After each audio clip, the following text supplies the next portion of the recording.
Bismillahirrohmanirrohim. Assalamualaikum warahmatullahi wabarakatuh. Selamat pagi anak-anak. Semoga selalu diberikan kesehatan ya. Oke, sudah siap belajar belum?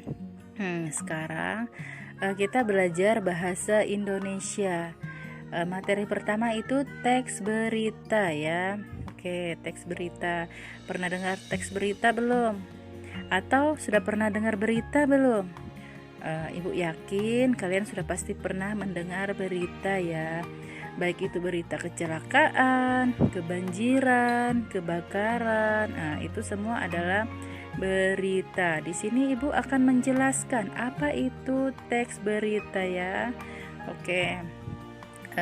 Yang pertama, definisi teks berita. Berita adalah laporan atau informasi yang di dalamnya memuat kejadian atau peristiwa yang aktual, informasi terkini yang sedang terjadi, dan faktual berdasarkan fakta sebenarnya.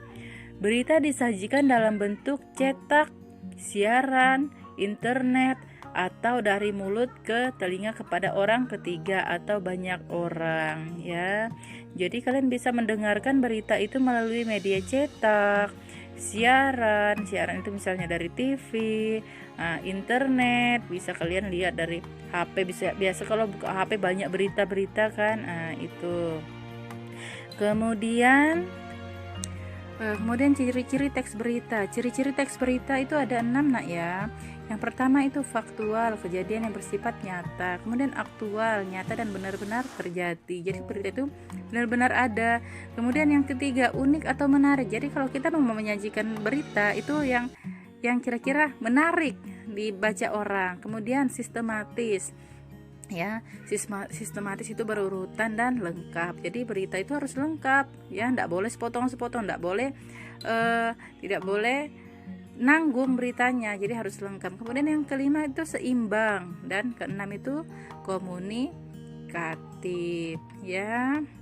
Itu tadi. Jadi ciri-ciri teks berita itu ada 6. Yang pertama faktual, aktual, unik atau menarik, sistematis, dan seimbang. Kemudian jenis teks berita. Jenis teks berita itu ada berapa? Ada 5 ya. Yang pertama berita langsung ditulis secara tugas, ringkas, aktual, dan menarik. Kemudian yang kedua berita mendalam. Ketiga berita penyelidikan. Keempat berita interpretasi, menambah beberapa informasi. Kemudian yang kelima berita opini, berupa laporan pandangan seseorang terhadap informasi penting ya. Itu dulu ya anak-anak. Kalian pelajari dulu, dibaca dulu, disimak. Insya Allah pertemuan berikutnya kita bisa